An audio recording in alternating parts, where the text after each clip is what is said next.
আজকের টপিক হচ্ছে population and sample. পরিসংখ্যানে population এবং স্যাম্পল দুইটা খুবই গুরুত্বপূর্ণ একটা টার্ম এবং একটা প্রাথমিক টার্ম, প্রাইমারি টার্ম আসলে। তাহলেই পপুলেশন, বাস্তবিক ক্ষেত্রে আমরা আসলে পপুলেশন বলতে কোনো একটা নির্দিষ্ট ভৌগোলিক সীমানায় বসবাসরত সকল মানুষকে বলে থাকি।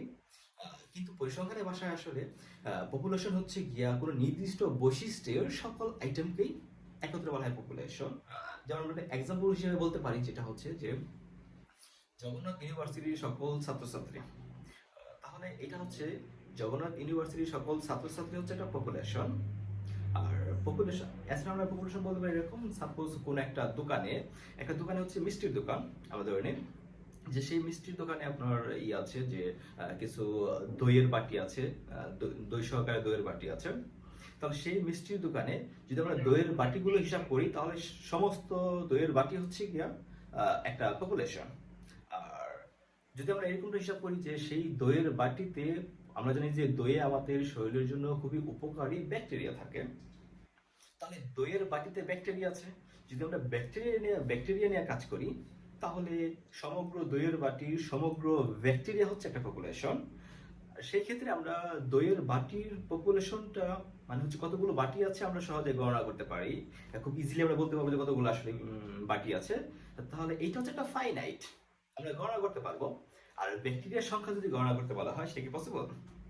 আসলে আমি যেটা কথা বললাম, তার সমস্ত ব্যাকটেরিয়া আমরা গণনা করতে পারবো না, অর্থাৎ সেটার এক্সাক্ট পপুলেশন নাম্বার আমরা বলতে পারবো না। তাহলে আমরা বলতে পারি যে পপুলেশন হচ্ছে দুই ধরনের। একটা হচ্ছে ফাইনাইট পপুলেশন, আর একটা হচ্ছে ইনফাইনাইট পপুলেশন।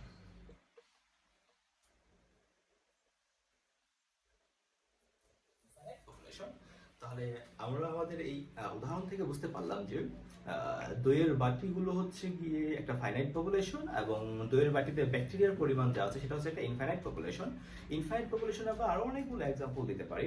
যেমন যদি বলা হয় যে বঙ্গোপসাগরে কতগুলো মাছ আছে, তাহলে বঙ্গোপসাগরের সমস্ত মাছের সংখ্যা হচ্ছে একটা পপুলেশন, এবং সেটা আসলে আদৌ গণনা করে বের করা সম্ভব না। সুতরাং এটা বলা যায় একটা হচ্ছে কি ইনফাইনাইট পপুলেশন। আমরা আরো বলতে পারি, যদি বলা হয় যে আমাজন জঙ্গলে মোট কতগুলো পিঁপড়া আছে, তো এটা হচ্ছে একটা আসলে ইনফাইনাইট পপুলেশন, আমরা গণনা করে শেষ করতে পারবো না। তারপরে আমরা যেটা আসি যে স্যাম্পল। স্যাম্পল খুবই গুরুত্বপূর্ণ একটা বিষয় আসলে, কারণ পরিসংখ্যান নিয়ে আমাদের ডাটাগুলো নিয়ে অ্যানালাইসিস করতে গেলে, ডাটা কালেক্ট করতে গেলে, পুরো পপুলেশন নিয়ে যখন আমরা কাজ করব, তখন হচ্ছে আমাদের হিউজ পরিমাণ কস্ট হবে, খরচ হবে। তো এই খরচ রিডিউস করার জন্য আমরা যেটা করি, স্যাম্পল নিয়ে কাজ করি। তাহলে আমরা এখন আসি স্যাম্পলটা কি আসলে। স্যাম্পল হচ্ছে গিয়া জাস্ট গ্রুপ অফ পপুলেশন। আমরা পপুলেশন একটা গ্রুপ নিয়ে কাজ করব, যেই গ্রুপটা হলো গিয়া এই পুরো পপুলেশনটাকে রিপ্রেজেন্ট করবে। এই স্যাম্পল যদি পুরো পপুলেশনকে রিপ্রেজেন্ট না করে, তাহলে সেই স্যাম্পল নিয়ে বেশি কাজ করা যাবে না। অর্থাৎ স্যাম্পলটা হতে হবে এরকম যে অল্প কিছু সংখ্যক সেটা কি করবে, পুরো পপুলেশনকে আমাদের রিপ্রেজেন্ট করতে হবে।